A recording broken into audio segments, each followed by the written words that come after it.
Hi, my name is Marion Marquand and I'd like to welcome you to my exhibition, Never Stop Asking.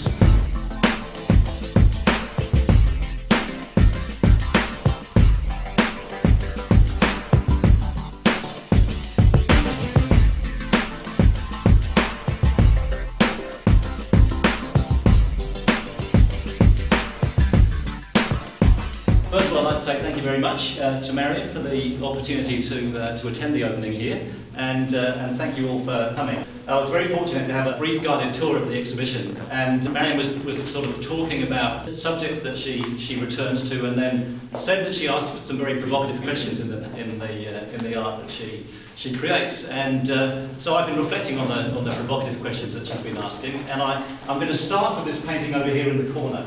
This is the Maori creation legend of Ranginui, the Sky Father, and Papa Tuanuku, the Earth Mother.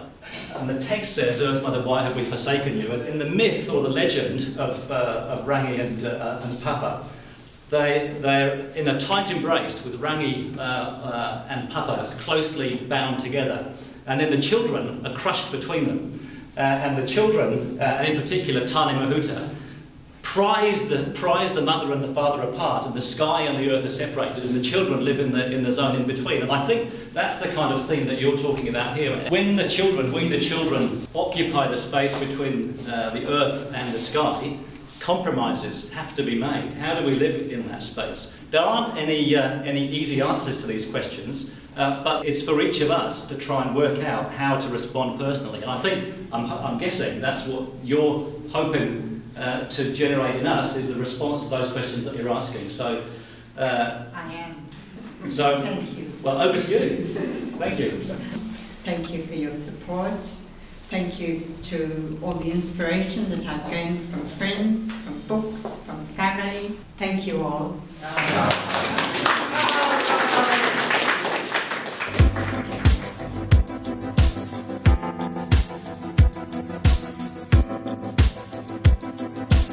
These are my works about Dubai, largely talking about development and the destruction of the environment. This one here on development.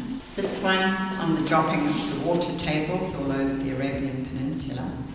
This one, destruction of the environment. This one's mixed media. This one, a local couple from Ajman asked me to paint this after the last piece of land on the Ajman coast had been sold. This one here is a quotation by the father of this nation, Sheikh Zayed, who said, "He who has no past has no present or no future." And I have used it to comment on the decay of the beautiful old mud brick settlements all over the region. Probably the most significant work I have made about Dubai is this one. I've called it "Who Upholds Dubai?"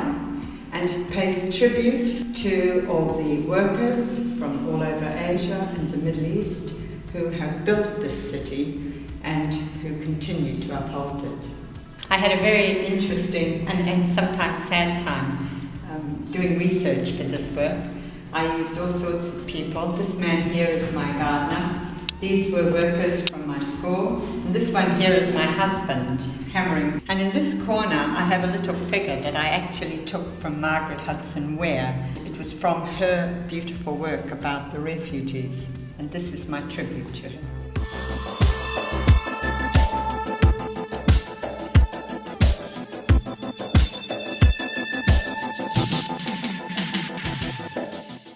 This is the introduction to my Divine Woman series. In ancient times, people lived in small groups.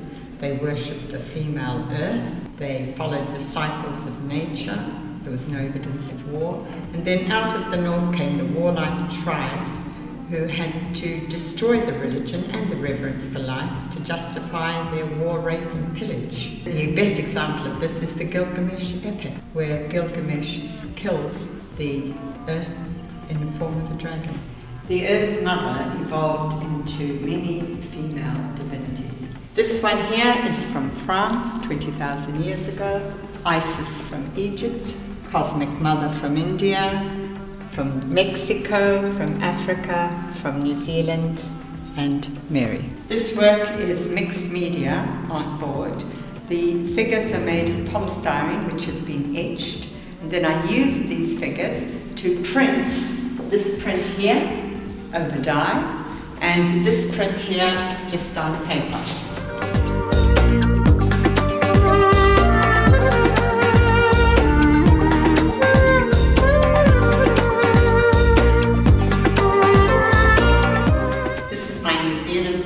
Starting with a mixed media work, and this one was after I'd come back from New Zealand, and I felt really distressed at the drug and alcohol addiction, especially amongst the young Maori people, and they are also trapped in a culture of blame. The colonists did take away their land, their way of life, but blaming keeps one stuck, and I am imploring them here to heal and move on. These paintings here pay tribute to the breathtakingly beautiful New Zealand landscape. It is pristine, and I find it very, very spiritual.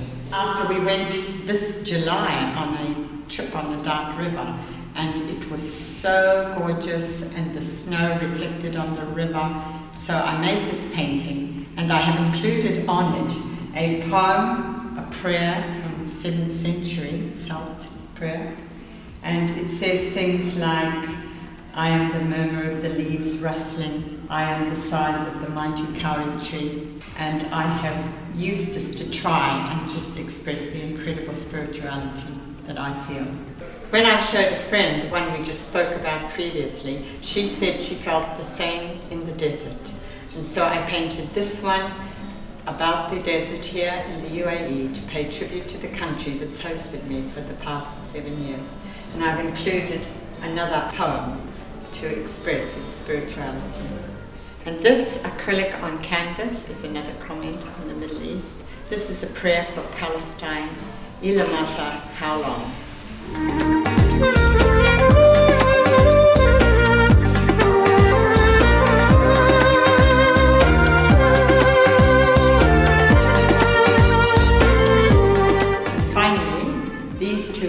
Which were inspired by Bishop John Spong. He teaches that the Bible, the Gospels, were never meant to be read literally. He says that the New Testament was tweaked to fulfill the prophecies of the Old Testament.